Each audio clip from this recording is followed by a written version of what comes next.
Now let us talk about the MAC sublayer of 802.15.4. So what is the role of MAC sublayer? MAC sublayer provides data and management services to upper layers. The 802.15.4 MAC is of very low complexity.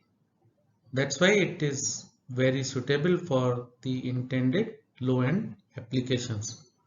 Now, if you compare 802.15.4 MAC sublayer with that of 802.15.1, you will get to know that the 802.15.4 has smaller feature sets when you compare with the full feature set which is implemented in 802.15.1.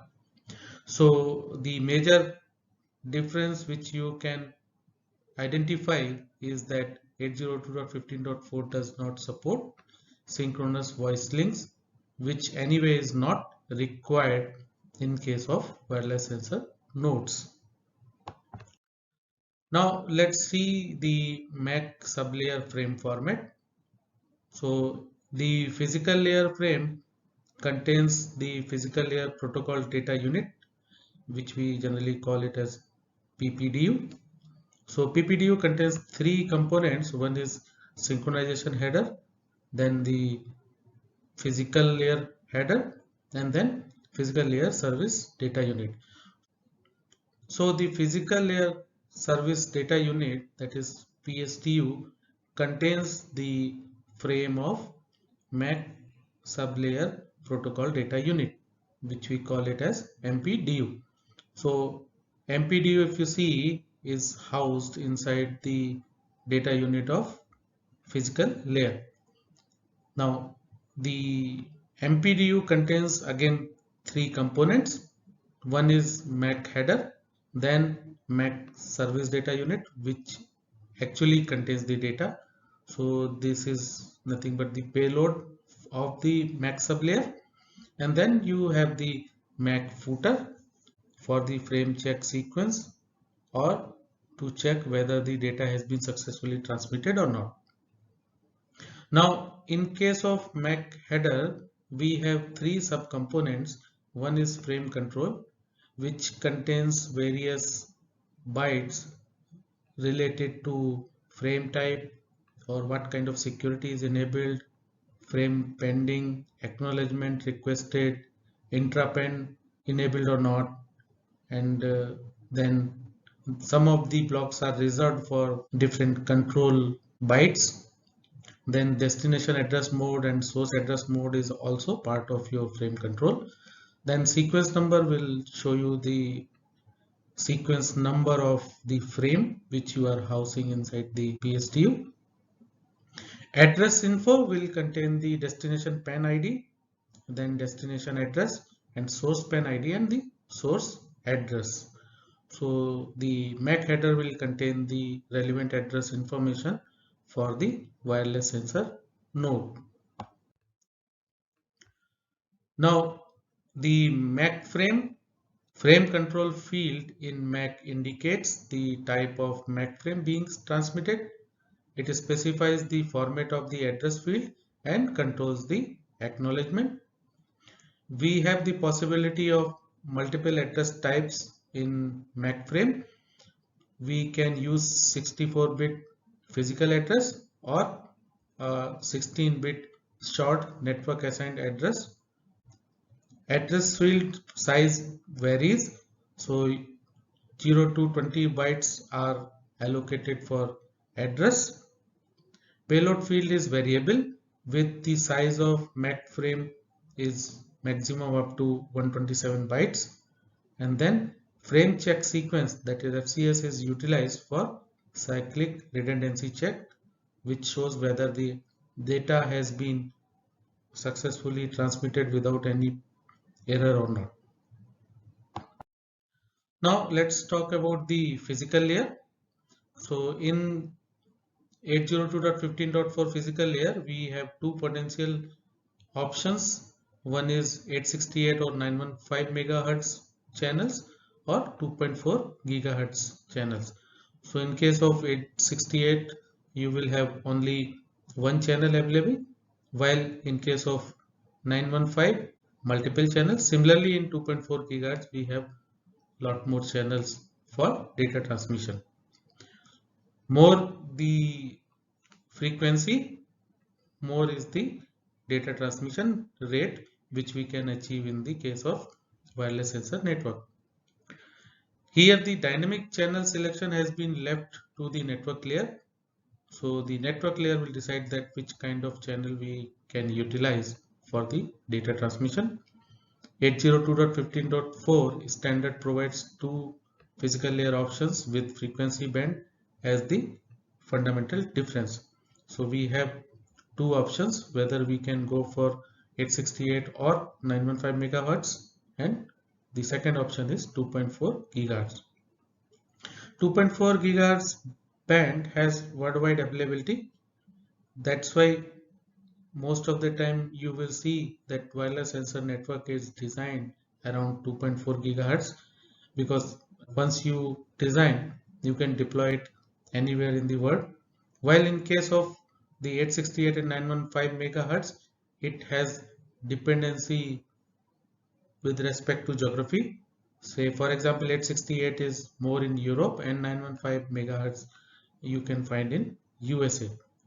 Now 868 and 915 megahertz physical layer offers the data rate of 20 kbps and 40 kbps respectively. Different transmission rates can be exploited to achieve a variety of different goals in the physical layer. Now, how the physical layer packet structure will be.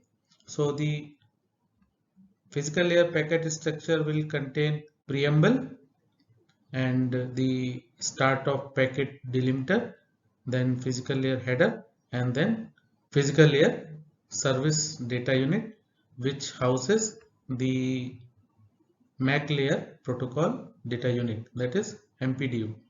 So preamble is required for synchronization of the packets.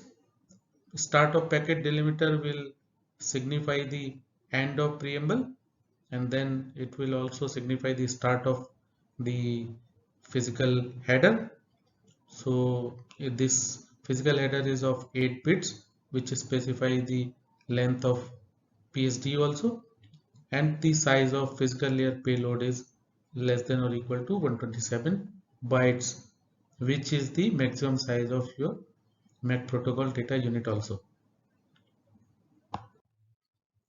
What are the various frame formats supported in 802.15.4? First is beacon frame.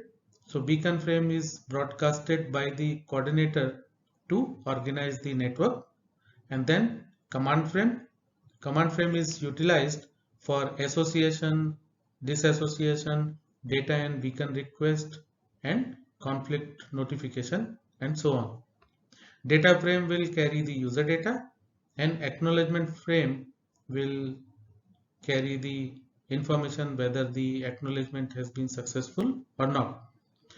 Generally, the acknowledgement frame are not implemented in reduced function devices. You will see acknowledgement frames only in full functional devices. Now, challenges with respect to interferences in 802.15.4. Interference is common in 2.4 gigahertz band. Why? Because lot of other services are also operating in that band. The most common service which we use in 2.4 gigahertz band is Wi-Fi network. So all our Wi-Fi networks are operating on 2.4 gigahertz. So normal computer data transmission as well as the wireless sensor network data transmission happens on 2.4 gigahertz. Because of that, we will face the problem of interference. 802.15.4 applications have low quality of service requirements because the prime objective in wireless sensor network is reduced power consumption. That's why the 802.15.4 application have low quality of service requirements and may need to perform multiple retries for packet transmission on interference.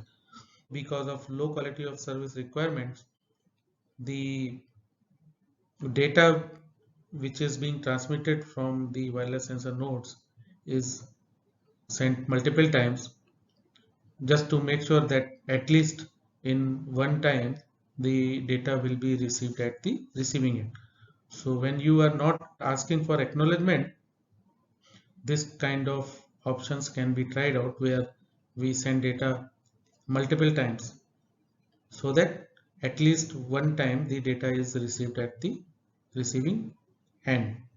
Since 802.15.4 devices may be sleeping as much as 99 to 99.9% of the time during their overall operational time period and employ low power spread spectrum transmissions, they should be among the best of neighbors in 2.4 gigahertz band.